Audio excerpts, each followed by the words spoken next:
guys, welcome back to my channel.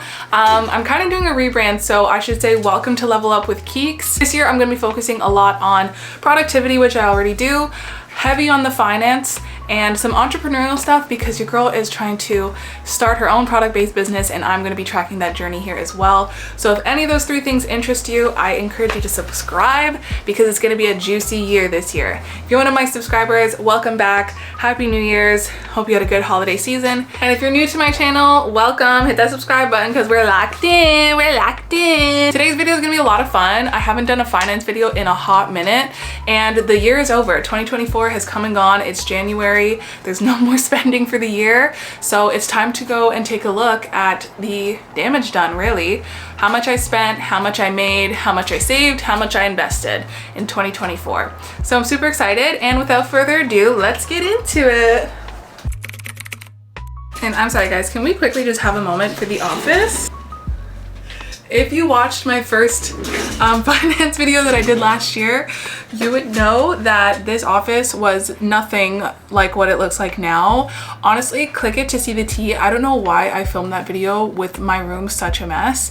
Like, it's not gonna live on YouTube for the rest of my life. But one of y'all actually roasted me for it, and I just want you to know I'm like extremely anally clean. So that was just the, you know, new homeowner mess, trying to get my life together, trying to do content creation, trying not to make excuses, and just, you know, showing up and shooting. So you gotta trust the process. This is how we're at now. It's not necessarily done or ready yet, but it's in such a better place. So I'm really happy to be shooting this and having a nice, hopefully clean enough background for you guys to feel like I'm not a filthy, messy girl. I'm a nasty girl, I'm not a filthy girl, you know? Just kidding. Come on, let's get into it. First, I want to set the stage because 2024 was a big year of changes, transitions, a whole bunch of new great opportunities and blessings for me. So some major milestones I hit was last year was my first full year of being a homeowner. Never did that before. That was crazy, but we made it through. I also increased my income to keep up with the murderous mortgage rate, condo fees, and just basic fixed fees that I had to pay. If you saw my previous budget breakdown, you'll know that my fixed expenses took up pretty much 70 to 75% of my income. So living off of 25% for literally everything else, I'm talking food, necessities, needs, and also trying to, you know, buy furniture for my home, and it was just gonna be too crazy. So I had to up my income, and I was able to do that. So I'm happy about that. That was a huge milestone as well. I also managed some entrepreneurial projects, being my YouTube channel. I wasn't as consistent as I wanted to be because I had to find other ways to make some money and be consistent and get all the side jobs and all that stuff going. So that was sort of something that I was still managing and, you know, finding a way to keep up with some videos at least. And also, like I told you guys, I am on my entrepreneur journey. I am trying to build a product, which I'll tell you guys about in an upcoming video. And yeah, I just want to share my journey on, you know, deciding to create a product and how to bring it to market and sell it and hopefully be financially free. Like, maybe this is the year. I've also never done that before. So it's a lot of be scared, do it anyway kind of vibe. Last year was very much that energy, and this year is going to be that again too. So I've got a lot of financial goals that I need to hit so that I can take these big risks and feel like I'm still secure and I'm not going to lose my house. Somehow I was still able to grow some savings and investments. The size of those savings and investments is big, and that's okay. It wasn't a big year for saving and investing. A lot of my savings were drained because of new home ownership, so that was expected. And yeah, I'm just trying to get back to some sort of security this year. So before we dive in, let's talk about something that's just as important as financial wealth, and that's mental wealth. Mental wealth is your foundation, it's your habits, it's your mentality, it's all of the things that build you up to be able to go after the goals you have in your life. If you watch my recent video, you know that I've been loving this company, Magic Mind. I created a mental performance shot, and it's really just a super shot that's been super essential for me. I've been taking it for some months now, and it's just been a really amazing way for me to get the energy I need without these crazy caffeine spikes or things that are a bit too addictive. And it's been like a really steady energy that I've gotten from it, and I honestly love it. It's great. Every time I know I need to really lock in, like for today shooting this video, I make sure I take a shot, and it just gives me this steady, calm energy. Nothing that makes me feel jittery. I do have a heart condition, so I don't do a lot of caffeine, so this has been a really great way to just have that energy energy, have the focus more than anything, and just be able to sit down and get done what I need to get done. What's also really cool is they just recently sent me their sleep elixir. So this is her. And this one is really great as well. It's also non-habit forming. There's no melatonin in it that, you know, gives you this heavy drowsy effect. It's not something that's gonna put you to sleep. It's gonna help you get a restful sleep, if that makes sense. So I've been taking this for a couple weeks now. I don't think that I get in the sense where it's like, oh, I gotta go to bed. But the second I put my head on that pillow, I'm out. And when I wake up, I don't feel groggy like I sometimes do when I'm taking melatonin. So this is essentially their mental wealth bundle. It's the focus elixir and their sleep elixir. And I honestly love it. I've got my focus during the day, and then I've got a deep restful sleep at night. It's all natural ingredients. And if you're looking for something to help you build your focus, but in a natural way that isn't like shot up with caffeine and a bunch of random products that you don't know, I highly recommend this. Right now you can actually get 45% off their mental wealth bundle, which is the focus and sleep elixir. And yeah, the link is in my description if you want to try it. If you do, honestly, let me know how it is for you. I love it. My ex also tried it. He loves it. He steals these off me, and he also is a non-sleeper, and he's been taking these and having some pretty good sleeps as well. So let me know what you think, and let's get into the video for real. Not gonna lie, I'm nervous to see where my money went, but like I said, a lot of it's gonna have gone to nesting. High level, my income was around $100,000. Let's take a closer look at where all that money went. 2024, let's start with the high level. Money made, money spent. So for 2024, my total income was $114,212.35, and my total expenses was $93,800.12. I did a little calculation on the side here. Money left over says, you know, about 20K. In terms of the annual snapshots, as you can see, my budgeted income versus my actual, I ended up making a little bit more than I was budgeting for. That's because my ex had moved in with me. He also pitched in on some groceries and some small bills. So that kind of helped me a bit, and also some unexpected income like tax return I wasn't expecting and little things like that. My total expenses also much more than what I had budgeted, but that's life. That was really coming out of the home ownership. I didn't budget a lot because I thought I would buy bit by bit. I also didn't know that couches cost $3,000. Not these ones, I got these from IKEA, but it was just insane. So a lot more money was spent in terms of my expenses than I planned. My bills pretty much the same, or they actually were the same. When it comes to the breakdown of my expenses, this was more my shopping expenses versus the debt and whatnot. Yeah, as you can see, I spent a good 10K more than I planned to. My savings, I did not hit my goal, and my debt, you know, was a little bit more because I paid my property taxes late, so I got interest charges. Great. In terms of the pie chart, you can see in terms of my yearly spending, almost 45% went to debt. Pretty much 50% went to expenses, and then the rest went to bills. There's actually supposed to be a little sliver for savings, but that's how little I saved. It doesn't even show up on the pie chart. So that's my high level snapshot. Let's get into debt and the bills. Okay, so jumping into debt. My debt consists of my home mortgage and my student loans. I also usually lump in property taxes with debt, but I guess I will never actually pay that down. It's just as long as you have a house, you're going to pay property taxes. So that's technically a bill, but it's a bigger expense, so I usually put it with debt. Either way, it's actually a bill. But that's what my debt consists of, which is kind of impressive, but at the same time, my mortgage is like $443,000. So I'm deep in debt, clearly, but they say house debt is not bad debt. I've yet to learn the difference just yet. We will see. When we actually look at my debt, start of the year, my mortgage balance was $445,641.72. End of the year, I finished off with $414,441.22. I'm really loving all the 444, 1122, a lot of synchronicity there. So in total, I paid off $31,200.50. When it comes to my student loans, the start of the year, I owed $3,843, and end of the year, I owe $2,273. So I paid off $1,570. We did a decent amount. As you can see in the breakdown, I included property tax as my, debt, but I think in the new year, I'm gonna actually consider it a bill. It is quarterly, I think. So that's what's reflecting here. Yeah, mortgage pays the same. It spikes on these May and November months because those were, I think, 3 paid months for the year. And student loans also stays the same. I could technically pay off these student loans right now, but I will never give the government more money than I need to. They got me on a $101 payment plan. That's what you're getting. And I don't even want to give you that. So that's that. That's my feelings about that. And then when it comes to my monthly bills, I also want to share my bill breakdown. My condo fees takes up most of my bills. It was $491.71. This year, I think it's like $523. Went up like 7% or something.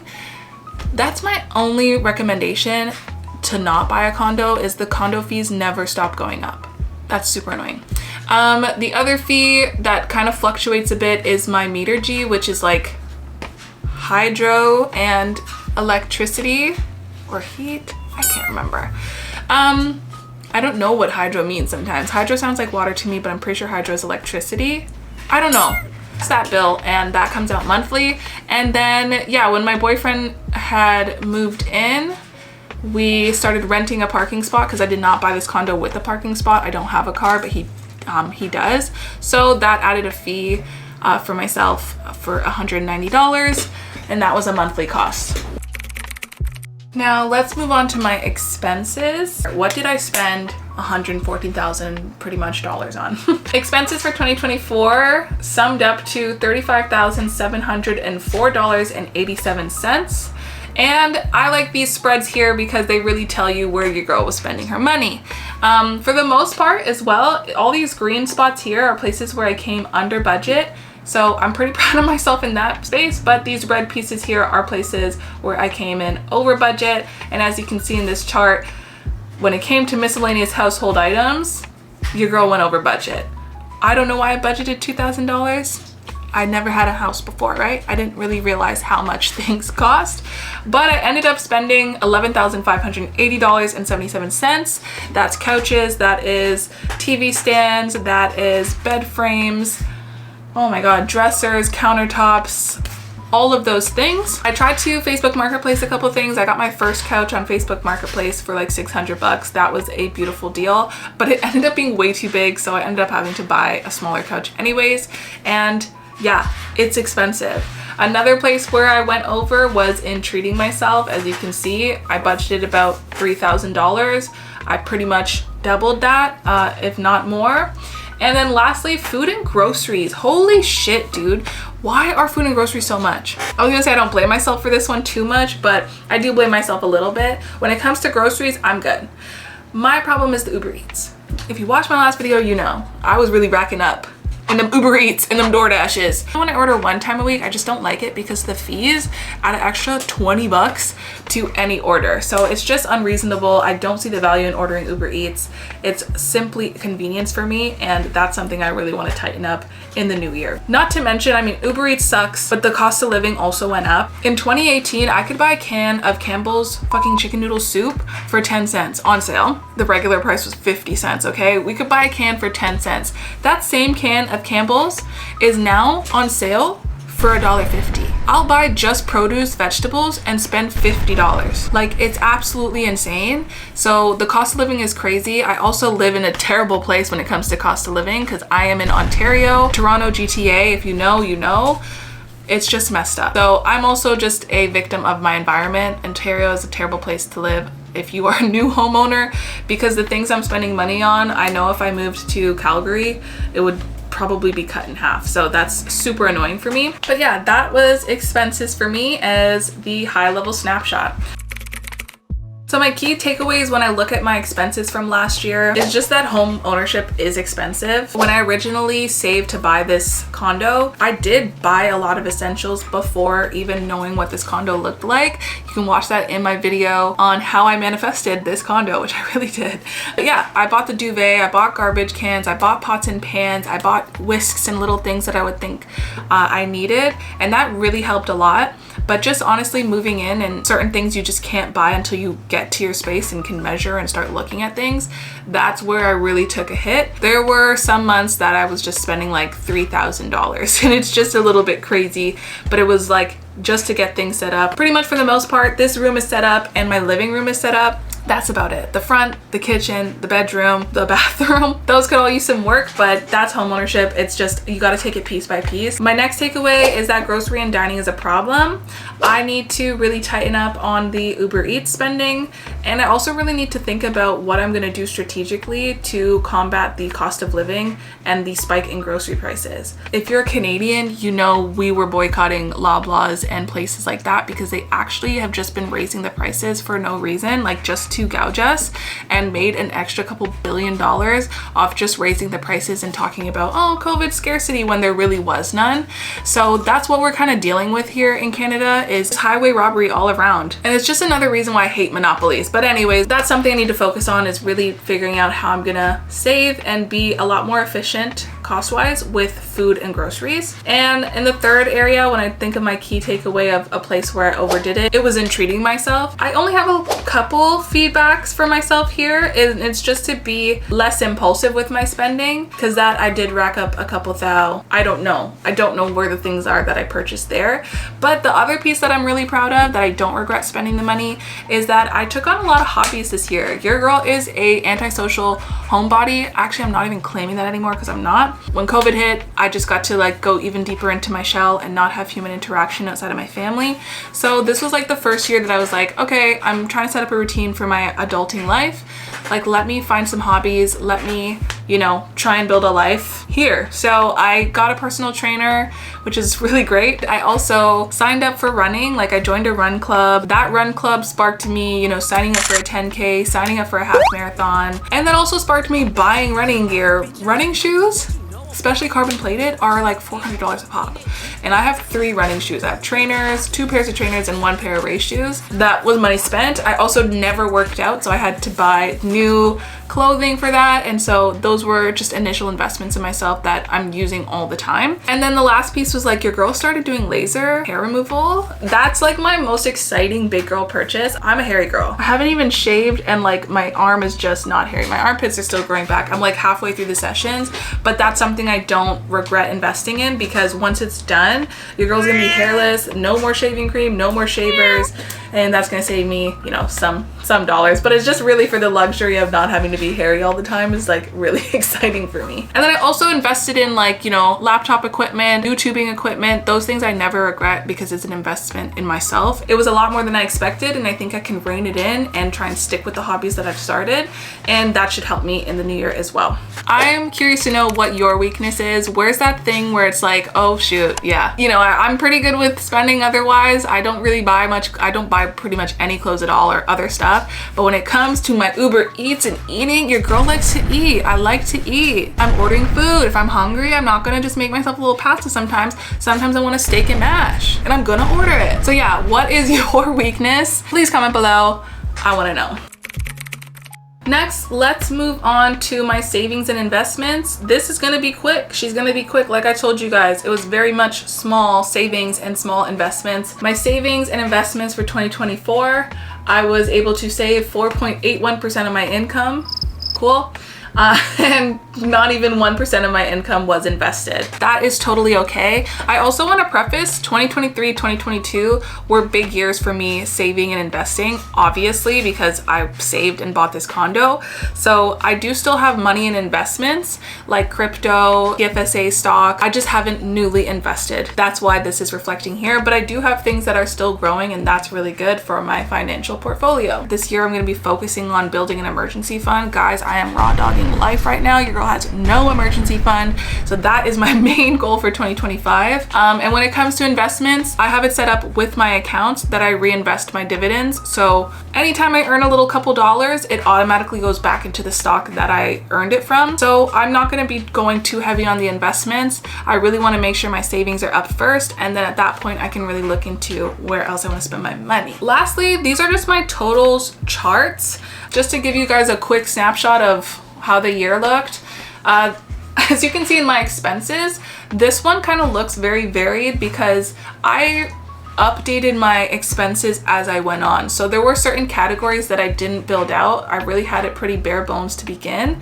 But then I looked at it and was like, okay, you know what? Let's create a category for treating myself. Let's create a category for me as a YouTuber. Let's create a category for fitness now that I have a fitness trainer. So that's the cool thing about budgeting and tracking your finances, is it changes. Like, you don't have to worry about creating a budget and thinking, okay, that's what it is for the rest of the year. You can change it month to month. If you notice that there's a need for another category because you're Uber Eatsing all the time, maybe it's good to create an Uber Eats category, and that way you can specifically only track the things there and look at the end of the month and be like, oh, you spent $400?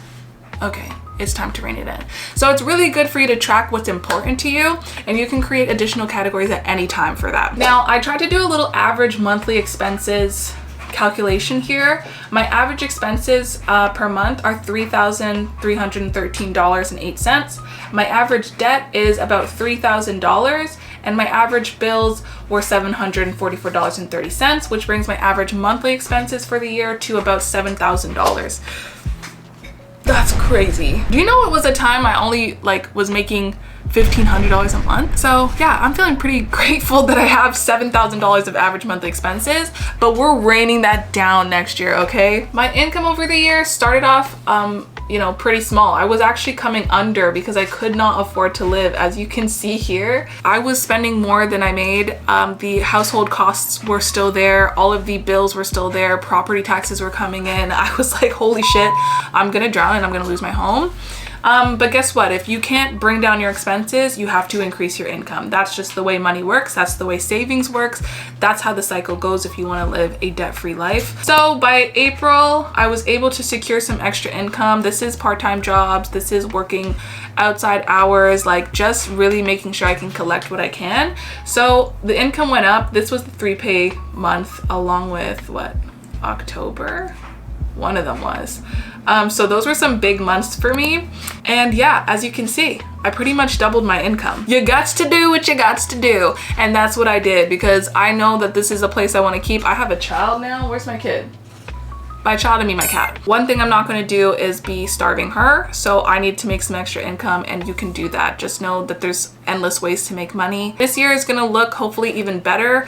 A financial goal for 2025, if I could double my income at a minimum, that would be amazing. While that goal sounds scary, that's what we need to be doing. We need to be setting goals that make your butthole clench a little bit when you look at them, because that's what keeps you striving and reaching for greatness. I want to talk about 2025 goals. It's been really great to look back at the year of 2024. I remember all the highs, all the seemingly lows, but they ended up being highs. It was truly a great year for me. I'm super grateful. But going into 2025, I want to have a lot more intention and a lot more of a focus on what it is that I want to be spending my money on. I can better prepare my budget. I can better track my finances, and I can set real goals now that I know what my income is looking like and what I need to sustain to be living comfortably as a homeowner. If I would say my high-level goals for 2025, exciting, number one would have to be nailing down an emergency fund. Okay, I need that. I don't have it. Like I said, I'm raw dogging life right now. There is no emergency fund. Goal number two would be to create some sinking funds, which is basically like savings that you set up with the intention to spend it. So if I'm saving for a vacation, saving for that, or other purchases, maybe if I wanted to buy a car or something like that, I want to kind of align on things that I do want to spend the money for. It's not always just about saving, it's about saving so you can use the money.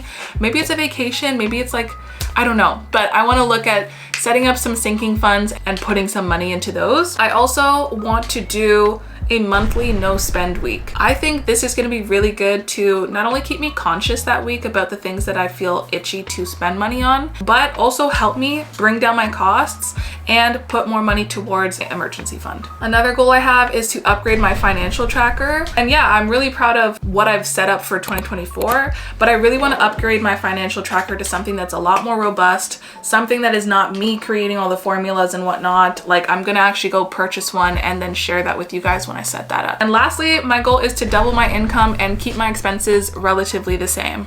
I really just want to know, what is your biggest lesson from 2024 financially, and what are your goals for 2025 financially? Yeah, let me know what you're saving for and what your big financial goals are this year, and don't forget to make them spicy. Make them a little bit scary. If your butthole's not clenching, like I said, it's got to clench a little or your goal's not big enough. I was gonna say your hole's not big enough. Anyways, you guys, that's it for my 2024 spending wrapped. I hope you enjoyed this video, and I hope it inspires you to take control of your finances this year. Start that budget, start that financial tracking, and start making those big, scary, butthole clenching goals, because they're gonna get you where you need to be and really show you what life is all about, baby. Don't forget to like, comment, and subscribe. I will see you very soon. Love you. Bye.